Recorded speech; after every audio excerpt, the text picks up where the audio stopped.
राधे राधे मेरे सभी व्यूअर्स को। तो स्टार्ट करते हैं आज हम अपनी साइंस की पढ़ाई।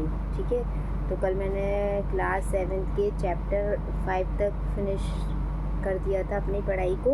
आज मैंने 6, 7, 8, 9, 10 इतने चैप्टर को रिवाइज़ किया हुआ है, पढ़ा हुआ है मतलब, तो वो मैं आज आप लोगों के साथ शेयर करूँगी। ठीक है, तो चैप्टर 6 है हमारा फिज़िकल एंड केमिकल चेंजेस। तो कौन सा रासायनिक परिवर्तन है? तो कोयले का जलना जो होता है ना, वो रासायनिक परिवर्तन होता है। अच्छा, और भौतिक परिवर्तन, जल में नमक का घुलना, ये भौतिक परिवर्तन है। रासायनिक परिवर्तन, कोयले का जलना, ठीक है ना, ये हमारा रासायनिक परिवर्तन है। और जो भौतिक परिवर्तन है वो हमारा भौतिक परिवर्तन होता है जल में नमक का घुलना, ठीक है ना। अच्छा, तीसरा क्वेश्चन है अच्छा, जो है ना भाप का संघनन होता है ना, ये रासायनिक परिवर्तन नहीं होता, ठीक है ना। भाप का संघनन रासायनिक परिवर्तन नहीं है, ये चीज़ याद रखिएगा आप, ठीक है ना। हाँ, अच्छा, चौथा क्वेश्चन है, जब कार्बन डाइऑक्साइड को चूने के पानी में प्रवाहित किया जाता है, किसको? CO2 को चूने के पानी में प्रवाहित किया जाता है, तो यह क्या बनने के कारण दूधिया हो जाता है? Calcium carbonate. कैल्शियम कार्बोनेट बनने के कारण यह दूधिया हो जाता है, ठीक है ना। अच्छा, खाने का सोडा का रासायनिक नाम क्या है? तो उसका sodium hydrogen carbonate. Sodium hydrogen carbonate. खाने के सोडे का रासायनिक नाम क्या है? सोडियम हाइड्रोजन कार्बोनेट, ठीक है ना। अच्छा, ऐसे परिवर्तन जिनमें नए पदार्थ बनते हैं वो कौन से परिवर्तन कहलाते हैं? ऐसे परिवर्तन जिनसे नए पदार्थ बनते हैं वे कौन से परिवर्तन कहलाते हैं? तो वे कहलाते हैं हमारे रासायनिक परिवर्तन, ठीक है ना। रासायनिक परिवर्तन कहलाते हैं। जब नींबू के रस में खाने का सोडा मिलाया जाता है तो कौन सी गैस निकलती है? Carbon dioxide. जब नींबू के रस में खाने का सोडा मिलाया जाता है तो कौन सी गैस निकलती है? कार्बन डाइऑक्साइड, ठीक है ना। अच्छा, मतलब किस में भौतिक और रासायनिक दोनों परिवर्तन होते हैं? तो मोमबत्ती का जलना और शुष्क सेल की मदद से बल्ब का जलना, इन दोनों में भौतिक और रासायनिक परिवर्तन होते हैं, ठीक है ना। मोमबत्ती का जलना, शुष्क सेल की मदद से बल्ब का जलना, ठीक है ना। अच्छा, नेक्स्ट क्वेश्चन है हमारा, जब कॉपर सल्फेट रंग में नीला और लोहे के साथ अभिक्रिया करता है तो आयरन सल्फेट प्लस कॉपर, ये भूरे रंग का, ठीक है ना, बनता है। तो आयरन सल्फेट का रंग कैसा होगा? तो आयरन सल्फेट का रंग हरा होगा, ठीक है ना। इसमें ना रंग भी बताएं। जब कॉपर सल्फेट कैसा होता है? कॉपर सल्फेट रंग में नीला, लोहे के साथ अभिक्रिया करता है, आयरन सल्फेट प्लस कॉपर यानी भूरे रंग का। कॉपर कैसा होता है? भूरे रंग का बनता है। तो आयरन सल्फेट का रंग कैसा होता है? तो वो हरा होता है, ठीक है ना। अच्छा, कौन सी गैस चूने के पानी को दूधिया बना देती है? तो कार्बन डाइऑक्साइड। कौन सी गैस चूने के पानी को दूधिया बना देती है? तो कार्बन डाइऑक्साइड गैस जो है ना, वो चूने के पानी को दूधिया बना देती है। अच्छा, लोहे पर जस्ते की परत चढ़ाना क्या कहलाता है? यशद लेपन। यशद लेपन, इसको इंग्लिश में बोलते हैं गैल्वेनाइजेशन, ठीक है ना, गैल्वेनाइजेशन। लोहे पर जस्ते की परत चढ़ना गैल्वेनाइजेशन कहलाता है, ठीक है ना। अच्छा, क्रिस्टलीकरण किसका उदाहरण है? भौतिक बदलाव का। क्रिस्टलीकरण भौतिक बदलाव का उदाहरण है, ठीक है ना। ये हमारा चैप्टर फिनिश हो जाता है। चैप्टर आता है 7, weather, climate and adaptation of animal to climate, ठीक है ना। अच्छा, वर्षा को किस यंत्र द्वारा मापा जाता है? तो वर्षा मापी के द्वारा वर्षा यंत्र को मापा जाता है, ठीक। वर्षा को वर्षा मापी यंत्र से मापा जाता है, ठीक है ना, ठीक है। हाँ, अच्छा, किस स्थान पर तापमान, आर्द्रता, वर्षा, वायु वेग आदि के संदर्भ में वायुमंडल की प्रतिदिन की उपस्थिति उस स्थान को क्या कहलाता है? मौसम। मतलब किसी स्थान पर तापमान, आर्द्रता, वर्षा, वायु वेग आदि के संदर्भ में वायुमंडल की प्रतिदिन की उपस्थिति उस स्थान का मौसम कहलाती है, ठीक है ना। हाँ, अच्छा, किसी स्थान के मौसम की लंबी अवधि जैसे 25 वर्ष में इकट्ठे किए गए आंकड़ों के आधार पर बना मौसम का पैटर्न उस स्थान का क्या कहलाता है? वो जलवायु कहलाती है, उसका क्लाइमेट निकाला जाता है, ठीक है ना। हाँ, किसी स्थान पर बहुत कम वर्षा होती है और उस स्थान का तापमान वर्ष भर उच्च रहता है तो उस स्थान की जलवायु कैसी होगी? उष्ण व शुष्क, यानी हॉट एंड ड्राई, ठीक है ना। उष्ण व शुष्क होगी उस स्थान का तापमान, ठीक है ना, जहाँ पे वर्षा कम होती है। और तापमान कैसा रहता है? उच्च रहता है, वर्ष भर उच्च रहता है। तो वहाँ पे कैसा मतलब वो होगा, क्लाइमेट होगा? तो वहाँ पे क्लाइमेट होगा हॉट एंड ड्राई, यानी उष्ण व वो शुष्क, ठीक है ना। हाँ, अच्छा, कौन से क्षेत्रों में चरम जलवायु पाई जाती है? तो ध्रुवीय क्षेत्रों में चरम जलवायु पाई जाती है। चरम जलवायु ध्रुवीय क्षेत्रों में पाई जाती है। अच्छा, जम्मू कश्मीर की जलवायु शीत व आर्द्र तथा राजस्थान की जलवायु उष्ण व शुष्क है। तो केरल तथा उत्तर पूर्वी भारत की जलवायु कैसी होगी? तो उसकी जो जलवायु होगी ना वो उष्ण व आर्द्र होगी, ठीक है ना, उष्ण व आर्द्र होगी। कैसे? जम्मू कश्मीर की जलवायु जो है ना वो कोल्ड एंड वैसी है, सॉरी वेट है, और राजस्थान की जलवायु हॉट एंड ड्राई है।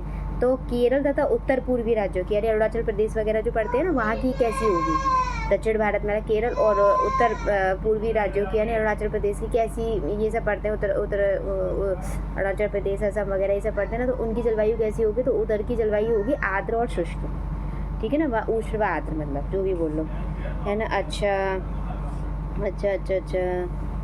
कौन सी विशेषता उष्णकटिबंधीय वर्षा वन के जंतुओं की नहीं है? उष्णकटिबंधीय वर्षा वन के जंतुओं की नहीं है, त्वचा के नीचे बसा की मोटी परत, ये उष्णकटिबंधीय वर्षा वन के जंतुओं की नहीं है विशेषता, ठीक है ना। अच्छा, इन कौन सी विशेषता ध्रुवीय जंतुओं की नहीं है? तो ये है चटक रंग। ध्रुवीय जंतु की क्या विशेषता नहीं है? चटक रंग, ठीक है ना। अच्छा, कोई मांसाहारी जंतु जिसके शरीर पर धारियाँ होती हैं अपने शिकार को पकड़ते समय बहुत तेजी से भागता है, इसके कहाँ पर पाए जाने की संभावना है? तो उष्णकटिबंधीय वर्षा वन में पाया जाता है, उष्णकटिबंधीय वर्षा वन में पाया जाता है, ठीक है ना। अच्छा, ध्रुवीय भालू को अत्यधिक ठंडी जलवायु में रहने के लिए कौन सी विशेषता अनुकूलित रहती है? यानी ध्रुवीय भालू जो होता है ना वो ठंड में अत्यधिक ठंडी जलवायु में रहने के लिए उसकी कौन सी विशेषता उसको मतलब वहाँ अनुकूलित करती है रहने के लिए? तो श्वेत बाल, त्वचा के नीचे बसा, और तीव्र सूंघने की क्षमता जो होती है ना, श्वेत बाल यानी सफ़ेद बाल जो होते हैं उसके, और त्वचा के नीचे बसा और तीव्र सूंघने की जो उनकी क्षमता होती है ना वो उनको वहाँ मतलब अनुकूलित करती है वहाँ रहने के लिए। अच्छा, आपका नेक्स्ट क्वेश्चन है कौन सा विकल्प जो है ना उष्णकटिबंधीय क्षेत्र का सर्वश्रेष्ठ वर्णन करता है? गर्म और आर्द्र, ठीक है ना। उष्णकटिबंधीय क्षेत्र का सर्वश्रेष्ठ वर्णन कौन करता है? उष्ण और आर्द्र, गर्म और आर्द्र, मतलब हॉट एंड हुमिड, मतलब ह्यूमिडिटी जो होती है ना, उमस होती है जो वो। अच्छा, ठीक है। किस स्थान पर चक्रवात आने की संभावना नहीं होती? किस स्थान पर चक्रवात आने की संभावना नहीं होती है या नहीं है? तो अमृतसर में, ठीक है ना, अमृतसर में। अच्छा, मतलब एक कथन है, मतलब दिया हुआ है, कौन सा सही है? तो शीतकाल में जो पवन है ना वो थल से सागर की ओर बहती है, शीतकाल में यानी सर्दियों में, इन विंटर, मतलब सर्दियों में, इन विंटर यानी जो हवाएं हैं वो थल से सागर की ओर बहती हैं, ठीक है ना। हाँ, अच्छा, नेक्स्ट क्वेश्चन है हमारा पवन के वेग को मापने के लिए क्या उपयोग किया जाता है? वायुमापी। पवन के वेग को किससे मापा जाता है? वायुमापी से, ठीक है ना। अच्छा, अमेरिका महाद्वीप में चक्रवात को किस नाम से जाना जाता है? हरिकेन। अमेरिका महाद्वीप में चक्रवात को किस नाम से जाना जाता है? हरिकेन को। और फिलीपींस और जापान में चक्रवात को किस नाम से जाना जाता है? टाइफून, ठीक है ना। फिलीपींस तथा जापान में चक्रवात को किस नाम से जाना जाता है? टाइफून, ठीक है। हाँ, अच्छा, मतलब इसमें कथन दिए हुए हैं तो जो सही है मैं वो आपको वो बता रही हूँ। पवनों का प्रभाव उत्तर से भूमध्य रेखा की ओर होता है और पवनों का प्रभाव दक्षिण से भूमध्य रेखा की तरफ होता है, ठीक है ना, ये सही है दोनों। अच्छा, नेक्स्ट क्वेश्चन है, अब नेक्स्ट चैप्टर है 9, सोइल, मिट्टी। हवा, जल तथा जलवायु की क्रिया से चट्टानों के टूटने की प्रक्रिया को क्या कहते हैं? अक्षय। किससे? हवा, वायु, जल और जलवायु को, हवा, जल तथा जलवायु की क्रिया से चट्टानों के टूटने की प्रक्रिया को क्या कहते हैं? अक्षय, ठीक है ना। अच्छा, शैल कणों के अतिरिक्त मृदा में क्या होते हैं? खनिज, जैव पदार्थ, वायु, जल, ठीक है ना। शैल कणों के अतिरिक्त मृदा में क्या होते हैं? खनिज, जैव पदार्थ, वायु और जल, ठीक है ना। अच्छा, जल धारण क्षमता सबसे अधिक किस में होती है? मृणमय मृदा में यानी क्ले सोइल में, ठीक है ना। जल धारण क्षमता सबसे अधिक होती है क्ले सोइल में। अच्छा, जीवों को आवास देने वाली मृदा कौन सी होती है? बलुई मृदा भी होती है, दुमटी मृदा भी होती है और मृणमय मृदा भी होती है, यानी वो क्ले मृदा, ठीक है ना।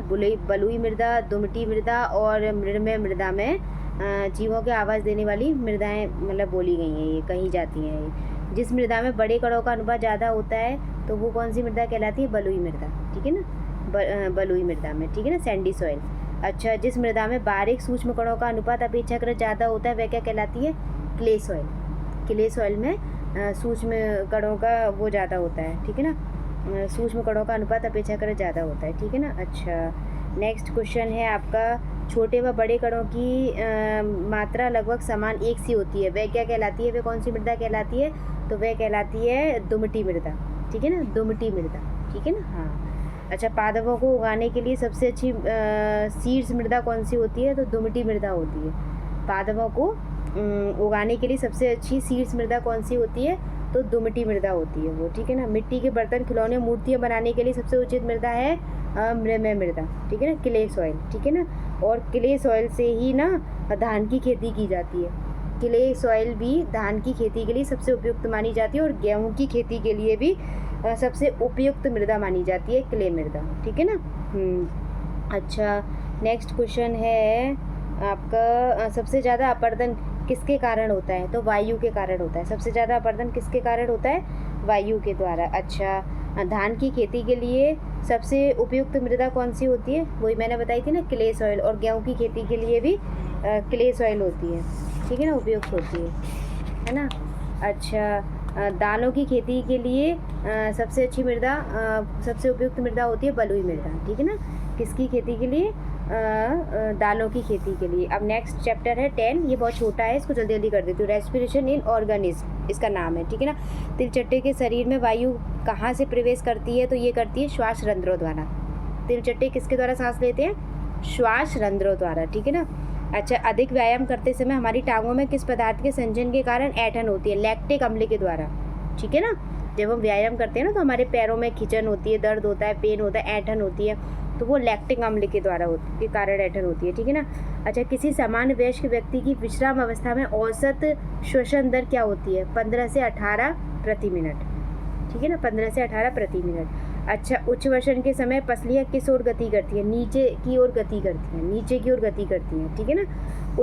उच्च वसन के समय पसलियाँ नीचे की ओर गति करती हैं। केंचुआ शरीर के किस अंग द्वारा सांस लेता है, तो त्वचा के द्वारा सांस लेता है। ये मैंने पहले भी पढ़ा हुआ है, इसमें भी दिया हुआ है। तो केंचुआ किस शरीर के किस अंग द्वारा सांस लेता है, त्वचा के द्वारा, ठीक है ना। अच्छा, मेढक शरीर के किस अंग द्वारा सांस लेता है, तो मेढक जो है ना फेफड़ों और त्वचा के द्वारा सांस लेता है। मेढक त्वचा और फेफड़ों के द्वारा सांस लेता है, ठीक है ना। अच्छा, मछलियाँ शरीर के किस अंग द्वारा ऑक्सीजन अपने शरीर में लेती हैं, क्लोमो द्वारा, गिल्स बोलते हैं ना, तो इनको हिंदी में बोलते हैं क्लोमो द्वारा। मछलियाँ शरीर के क्लोमो द्वारा यानी गिल्स अंग के द्वारा ऑक्सीजन अपने शरीर में लेती हैं, ठीक है ना। तो ये होता है हमारा आज का चैप्टर फिनिश। और प्लीज़ वीडियो अच्छी लगी हो तो कमेंट करिएगा और ज़्यादा से ज़्यादा मेरे चैनल को आप सब्सक्राइब करिए, मुझे अच्छा लगेगा। वैसे आप सब बहुत इंटेलिजेंट है, मुझे पता है आप बहुत ज़्यादा, मैं तो कुछ भी नहीं पढ़ती, आपको तो बहुत ही ज़्यादा नॉलेज होगी, बहुत ज़्यादा आप पढ़ते होंगे। तो बस मैं तो आपके साथ छोटी सी अपनी ये पढ़ाई को शेयर करती हूँ ना, तो मेरे को इससे ना कॉन्फिडेंस आता है, थोड़ा सा अच्छा लगता है। मैं क्वेश्चंस के जवाब आपको देती जाती हूँ और जो नहीं दे पाती तो वो मैं देख के आपको दे देती हूँ। लेकिन ये है कि जो आते हैं वो और पक्के हो जाते हैं और जो नहीं आते वो थोड़े पक्के हो जाते हैं। उनको एक दो बार और रिवीजन कर लेती हूँ मैं, मतलब वीडियो मेरी फिनिश होने के बाद मैं उसको एक बार और रिवीजन करती हूँ। हमेशा नाइट में मैं रिवीजन करके ही सोती हूँ, तो उससे ना मेरा वो पक्का हो जाता है। तो मेरा ऐसा कोई मोटिव नहीं है कि मैं आप लोगों को पढ़ा रही हूँ, ना मैं आप लोगों को नहीं पढ़ा सकती, सॉरी, बल्कि मैं खुद यूट्यूब से सीखती हूँ, आप सब लोगों से सीखती हूँ और उसको फॉलो करती हूँ। तो बस मैं तो अपनी पढ़ाई आप लोगों के साथ शेयर कर रही हूँ। तो प्लीज़ आपको मेरे इस चैनल को ज़्यादा से ज़्यादा सब्सक्राइब करिए, और कोई गलती हो गई हो तो सॉरी है, और प्लीज़ अच्छा लगा हो तो कमेंट करिएगा, कोई मिस्टेक हुई हो तो भी कमेंट करिएगा। तो मिलते हैं नेक्स्ट व्लॉग में। जय श्री कृष्ण, राधे राधे, हंसते रहिए, खुश रहिए, मुस्कुराते रहिए, बाय बाय।